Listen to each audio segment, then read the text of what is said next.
오늘 주시는 하나님의 말씀은 신약성경 에베소서 4장 말씀입니다. 에베소서 4장 1절로 16절 말씀까지 신약성경 313쪽에 있습니다. 에베소서 4장 1절로 16절 말씀까지 한 절씩 교독하시겠습니다. 제가 먼저 4장 1절 말씀을 읽도록 하겠습니다. 그러므로 주 안에서 갇힌 내가 너희를 권하노니 너희가 부르심을 받은 일에 합당하게 행하여 모든 겸손과 온유로 하고 오래 참음으로 사랑 가운데서 서로 용납하고 평안에 매는 줄로 성령이 하나 되게 하신 것을 힘써 지키라. 몸이 하나요 성령도 한 분이시니 이와 같이 너희가 부르심의 한 소망 안에서 부르심을 받았느니라. 주도 한 분이시요 믿음도 하나요 세례도 하나요 하나님도 한 분이시니 곧 만유의 아버지시라. 만유 위에 계시고 만유를 통치하시고 만유 가운데 계시도다. 우리 각 사람에게 그리스도의 선물의 분량대로 은혜를 주셨나니 그러므로 이르기를 그가 위로 올라가실 때에 사로잡혔던 자들을 사로잡으시고 사람들에게 선물을 주셨다 하였도다. 올라가셨다 하였은즉 땅 아래 낮은 곳으로 내리셨던 것이 아니면 무엇이냐. 내리셨던 그가 곧 모든 하늘 위에 오르신 자니 이는 만물을 충만하게 하려 하심이나. 그가 어떤 사람은 사도로 어떤 사람은 선지자로 어떤 사람은 복음 전하는 자로 어떤 사람은 목사와 교사로 삼으셨으니 이는 성도를 온전하게 하여 봉사의 일을 하게 하며 그리스도의 몸을 세우려 하시나.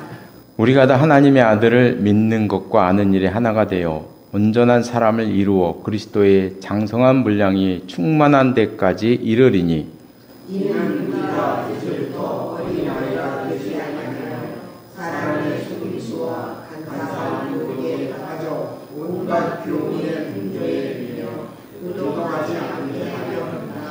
오직 사랑 안에서 참된 것을 하여 범사에 그에게까지 자랄지라. 그는 머리니 곧 그리스도라.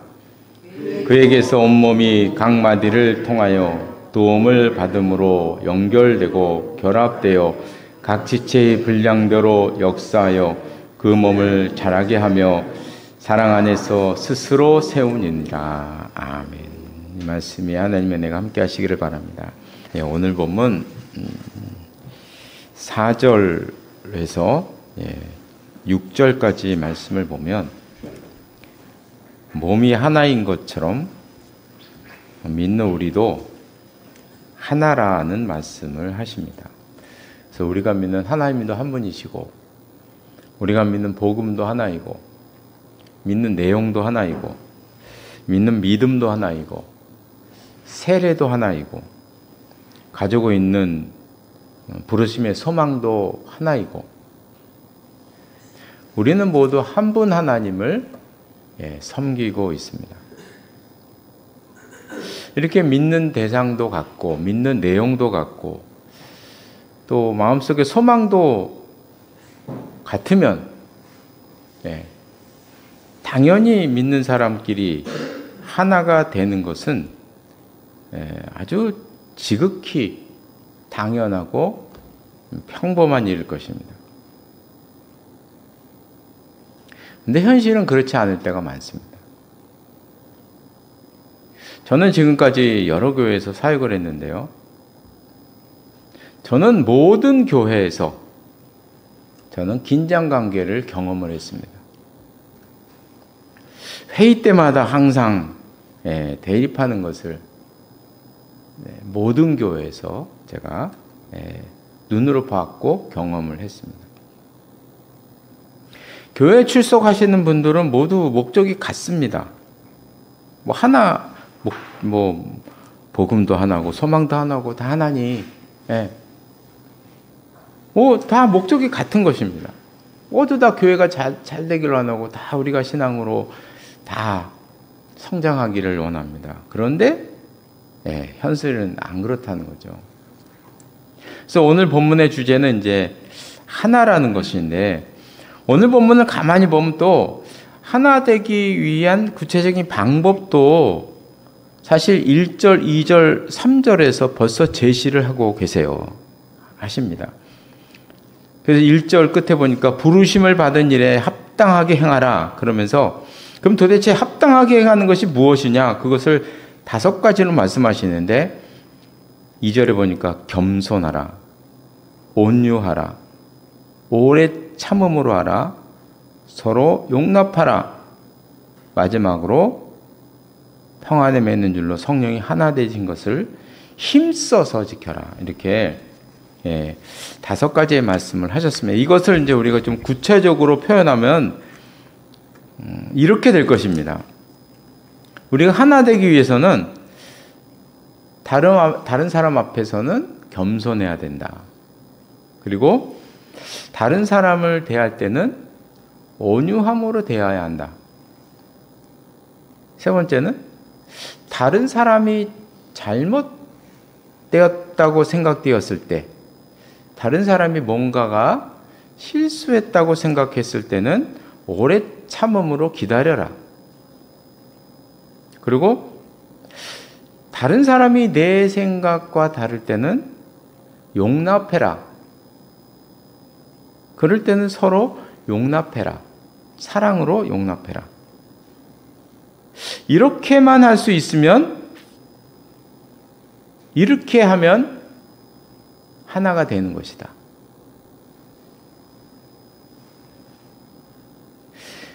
근데 우리가 이제 하나하나 뜯어보면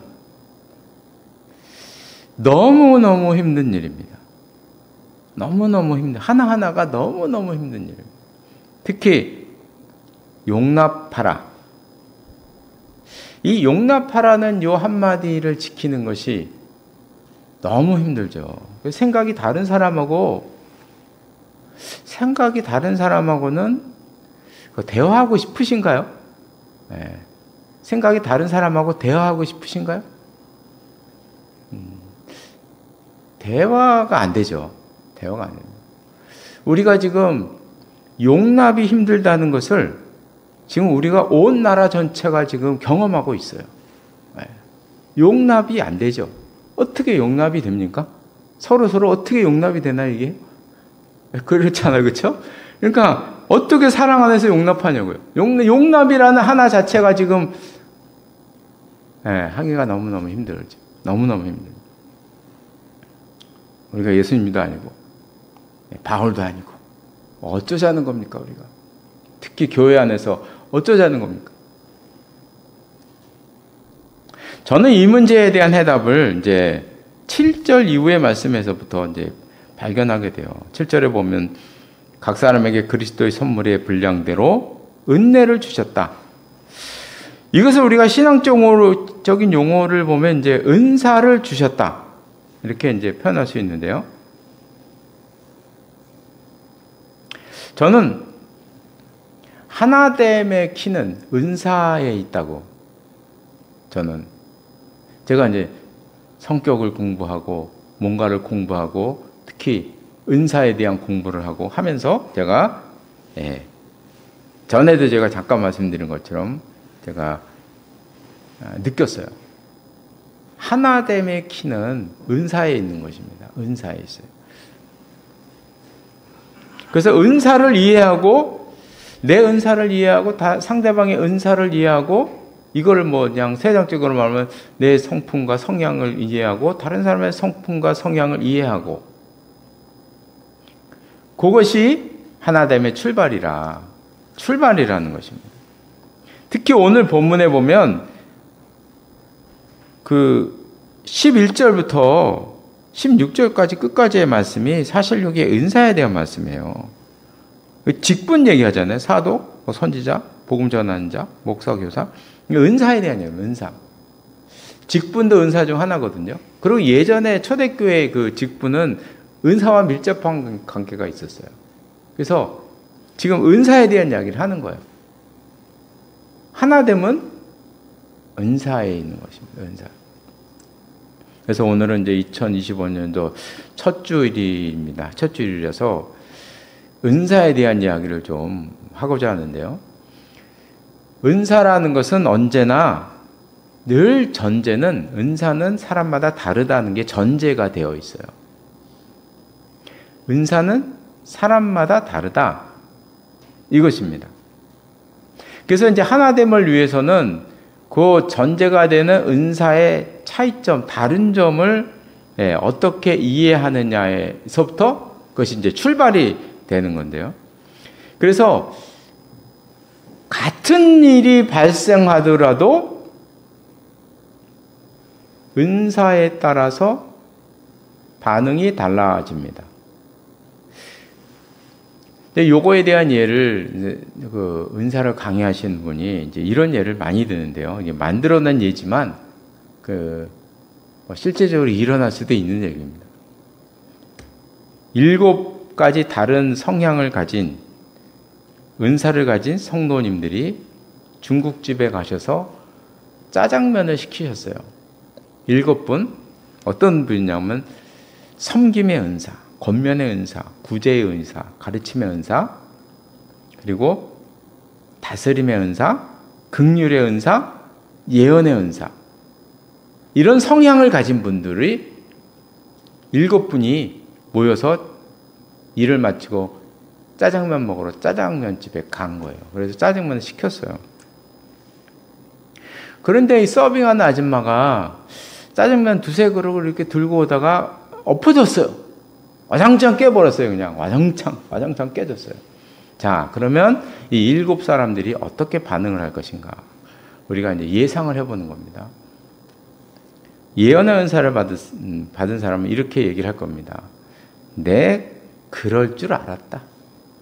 아줌마가 짜장면을 두고 올 때부터 나는 벌써 저 엎어질 것 같더라. 이렇게 이제 이야기를 하는 거예요.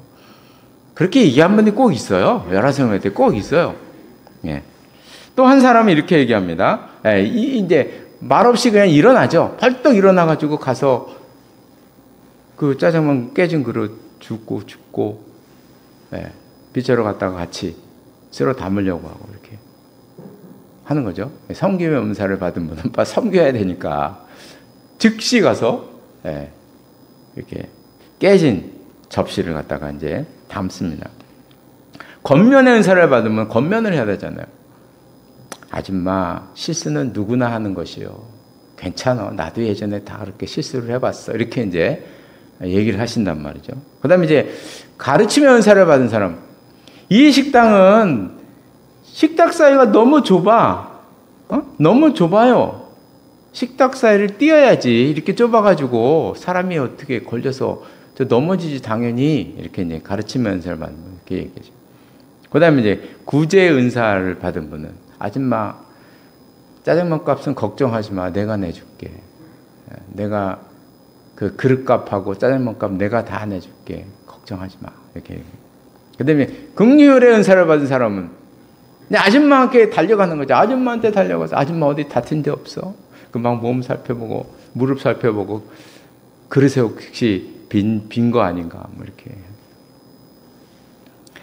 마지막으로 이제 다스림의 은사를 받은 분, 다스려야 되니까. 김 집사는 빗자루 가지러 오고, 박 집사는 책상을 띄우고, 이 집사는 아줌마를 돌봐라. 이렇게 이제 이야기를 하는 거죠. 그런 분이 있어요. 예, 저 7분 따로따로 얘기했지만, 이런 분들이 있다니까요. 이렇게 살다 보면. 다 이렇게. 자, 그러면, 7사람 중에, 누가 제일 중요할까요? 누가 더 중요한 게 어디 있습니까? 다 똑같이 중요하고 똑같이 중요하죠. 그러면 질문의 방향을 바꿔서 누가 틀리고 누가 옳을까요? 누가 틀리고 누가 옳을까요? 질문이 잘못된 거죠. 뭐가 옳고 뭐가 그런 게 어디 있겠어요? 그렇잖아요, 그죠? 이건 뭐가 그러고 이건 옳고 그름의 문제가 전혀 아닌 것이죠. 같은 일을 만나도 은사와 성향에 따라 반응은 다를 수밖에 없다. 다른 것이 지극히 당연한 것이다. 만약에 아줌마가 넘어졌을 때 7사람이 다 똑같은 반응을 나타냈다면 똑같은 반응을 나타낼 것이라고 기대한다면, 기대한 게 잘못이죠. 꼭 기대하는 게 잘못인 거죠.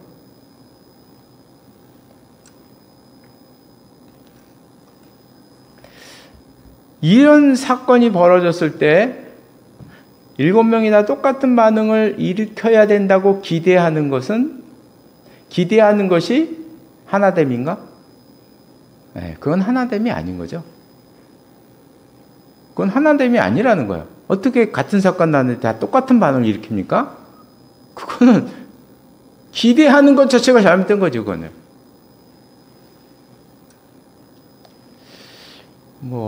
혹시 북한이라면 가능합니다. 북한이라면 이제 매뉴얼을 만들죠. 군대 같은데 매뉴얼을 만들어요. 만약에 아줌마가 짜장면 그릇을 가지고 오다가 깨트렸다. 그러면 어떻게 하느냐? 모든 사람은 다 함께 빗자루를 들고 가서 그것을 쓸어 담아야 한다. 이런 매뉴얼을 가진 사회가 있다면, 그런 통제된 북한과 같은 군대 같은 사회가 있다면 전부 다 빗자루 찾으러 돌아가겠죠. 그죠? 그런 매뉴얼이 있다면. 그런 사회가 아니라고 한다면 달라야 하는 것을 인정하는 것이 하나됨의 기본이다 하는 것을 은사가 우리에게 알려주고 있다는 것이죠.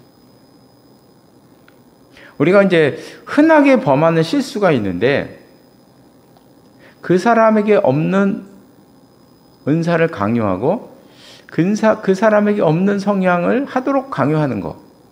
이게 흔하게 일어난 사회에서나 가정에서나 교회에서나 상관없이 흔하게 일어나는 그런 실수입니다. 예를 들어서 이제 손님을 대접하는 사람은, 손님을 대접하는 것도 은사예요. 성경에 딱 나와 있어요. 손님을 대접하는 은사가 있어요. 손님을 대접하는 것은 은사가 있는 사람에게는 엄청 쉬운 일이에요. 그 사람은 대접하면 오히려 힘이 나요. 남을 막 대접하고 그래야 이분은 힘이 나는 사람이에요. 그런 사람은 그냥 대접하는 일이 뚝딱뚝딱 해버려요, 그냥. 그러나 그런 은사가 없는 사람들에게는 손님을 대접하는 것은 노동입니다. 짐 빠지는 일이에요. 한 10사람 손님 치르면 그날 밤은 알아야 합니다. 몸살을 앓죠. 그게 은사와 있고 없고의 차이입니다. 은사라는 것은 하나님께서 그 사람의 사역이나 그 사람의 삶의 방향을 정해주신 거예요. 내게 주신 성격, 내게 주신 은사, 이런 것들, 그런 거죠. 예를 들어서 만약에 어떤 사람에게 찬양의 은사가 있다, 노래의 은사가 있으면 하나님께서 그 사람에게 주신 메시지는 분명한 거예요. 너는 찬양하며 살아라. 너는 노래하며 살아라. 이게 하나님이 주신 메시지라는 거죠, 그 사람에게. 그러니까 내게 주신 성향과 내게 주신 은사라는 것은 하나님의 메시지예요, 그건요. 그럼 그렇게 해 살아라. 그 사람은 노래를 하고 찬양을 해야 기쁨을 얻을 수가 있어요. 다른 일을 해서는 그 사람은 기쁨을 얻기가 힘들어요. 그 일을 해야 돼요. 어떤 사람에게 가르침의 인사가 있다면 하나님께서 그 사람에게 향하신 뜻은 분명한 것입니다. 너는 가르치며 살아라. 그 사람은 가르쳐야 기쁨을 얻을 수가 있어요. 다른 일에서는 그 사람은 기쁨을 얻을 수가 없어요. 하나님이 그 사람을 향한 메시지는 은사에 있는 거죠. 어떻게 행동하는지, 어떻게 살아가야 되는지, 그게 메시지, 은사가 나의 성향이 하나님의 메시지라는 거예요. 그러니 다른 것을 시키면 이거는 부담인 것이고, 그래서 없는 사람, 없는 은사, 없는 성향, 아닌 성향을 강요하는 것은 이거는 지극히 어리석은 일이죠. 지극히 어리석은 일. 하나님께서 우리에게 주신 은사는 모두 다릅니다. 성격도 다르고 스타일도 다릅니다. 그래서 같은 목적과 같은 그 목표와 목적을 가지고 있더라도 그 목적과 그 목표를 성취시키는 방법은 다른 거죠. 다른 거죠. 안 다르면 이상한 거죠. 그래서 이것을 이제 구체적으로 말하면 어떤 일을 만났을 때 모든 사람에게 같은 반응을 바라는 것은 지극히 어리석은 것이고 오히려 다른 것이 당연한 것이다 하는 것을 우리는 늘 인식해야 한다는 거죠. 그래서 이렇게 다른 것은 이제 신앙의 문제도 아니고 이렇게 다른 것은 사탄이 방해하는 것도 아니고 이런 일이 생겼을 때 한 가지 일이 딱 발생했단 말이죠. 여러 가지 다 의견이 다르고 그것을 대하는 행동이 다르단 말이죠. 그러면 그런 일이 생겼을 때 그것을 신앙의 문제로 해결하려면 그건 지극히 잘못된 것이죠. 아주 어리석은 것이고 잘못된 것입니다. 이것을 하나님의 뜻에서 관점에서 보려고 한다면 이건 끝없는 싸움이 되는 거죠. 아까 뭐 짜장면 끓인 아줌마를 보고 그 섬김의 은사를 받은 사람이 가르침의 은사를 받은 사람이 너는 왜 나처럼 섬기지 않느냐 이렇게 얘기합니다. 너가 잘못된 거 아니냐? 너는 믿음이 없지 않냐? 이렇게 얘기합니다. 그러면 어떻게 되는 건가요? 사실 우리가 살다가 이렇게 보면은 우리가 뭐 신앙을 갖고 살고 있지만 사실 옳고 그름의 문제는 별로 없어요. 별로 없습니다. 살다 보면. 신앙의 문제도 그렇게 그닥 많지가 않아요. 사실 알고 보면. 그래서 이런 문제를 신앙의 문제로 접근하면 절대로 안 된다. 신앙의 문제로 접근하면 끝없는 싸움 속으로 빠져들어간다. 서로를 이해하는 길 외에는 서로의 성향과 은사를 이해하는 일 외에는 방법이 없습니다. 전에 어느 성도님이 제게 이런 이야기를 하시더라고요. 어느 분이 이런 말을 하셨대요. 자기가 너무너무 감명받아서 마음에 새기고 있다고 그래요. 그분은 이제 전 잘 모르겠는데 자기가 좋아하는 어느 목사님이 얘기를 하신 거래요. 그래서 이런 이야기를 하시더래요. 모든 일 뒤에는 영적인 문제가 있다. 그래서 영적인 일에 민감해야 한다. 그 말에 너무 감동을 받았대요. 그래서 뭐 교회 일이나 무슨 일이나 이렇게 할 때 이게 뒤에는 영적인 일이 있구나. 그래서 내가 영적으로 민감해야 더 기도하고 더 깨어있고 이런 얘기를 하시더라고요. 우리가 얼핏 보면 사실 이 얘기는요 진짜 많이 하는 얘기예요. 많이 듣는 얘기예요. 저도 지금까지 이런 얘기를 진짜 많이 들어왔어요. 이런 얘기 들으면 정말 신앙적인 말 같아요. 모든 일 뒤에는 영적인 문제가 있어.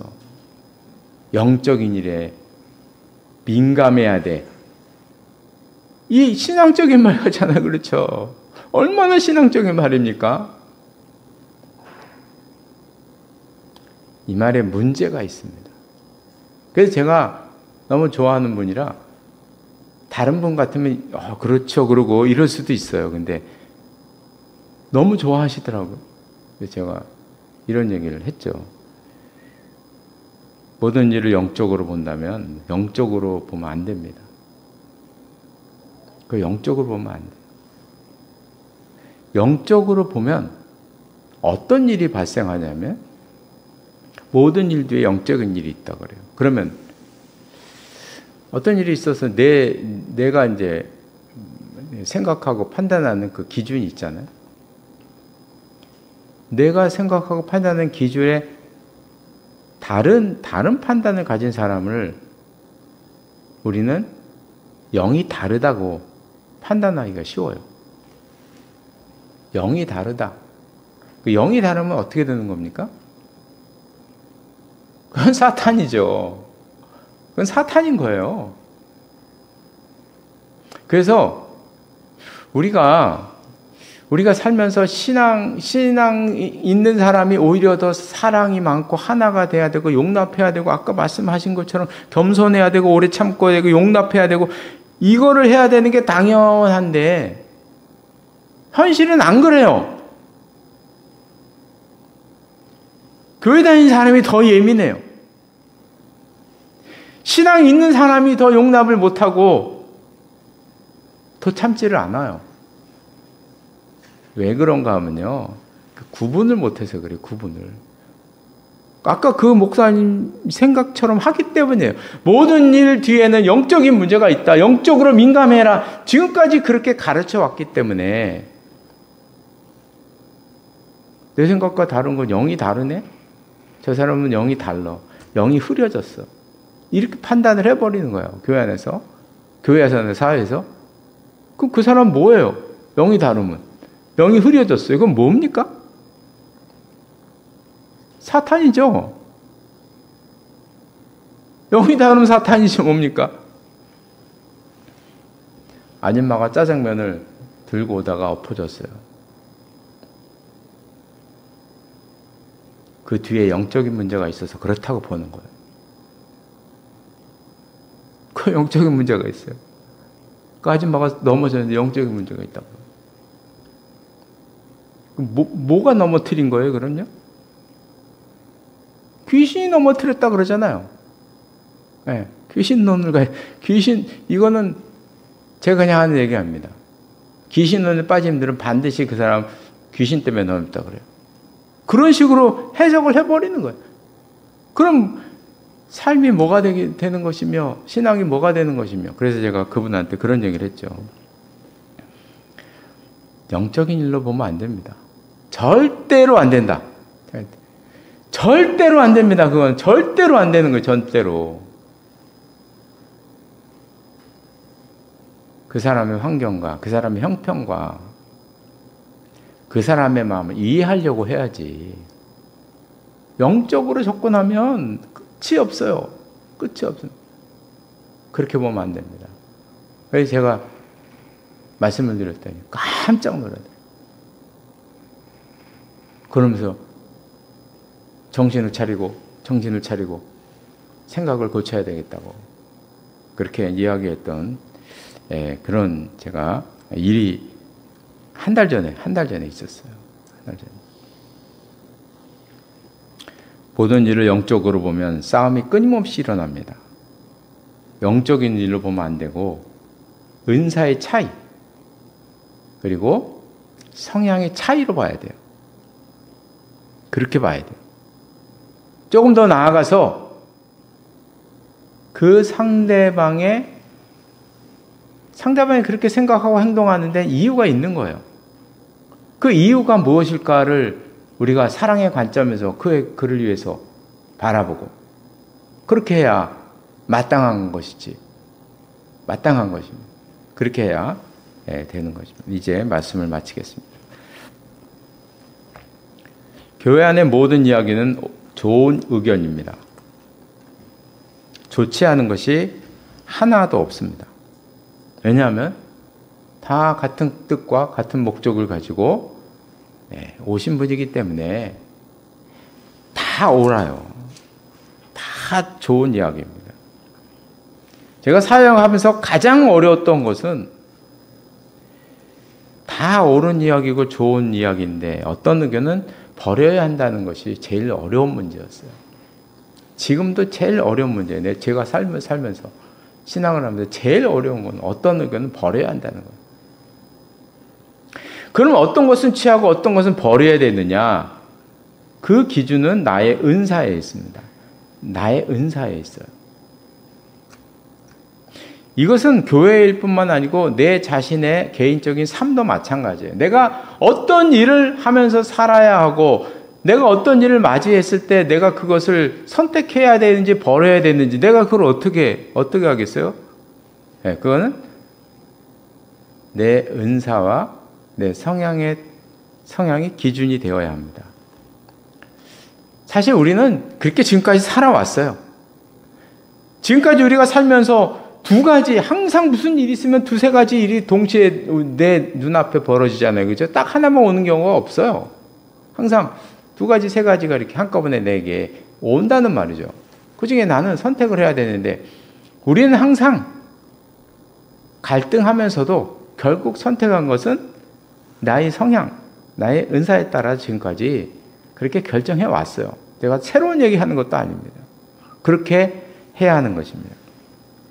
자녀의 길을 결정할 때는 도대체 어떻게 해야 되느냐? 이것도 마찬가지죠.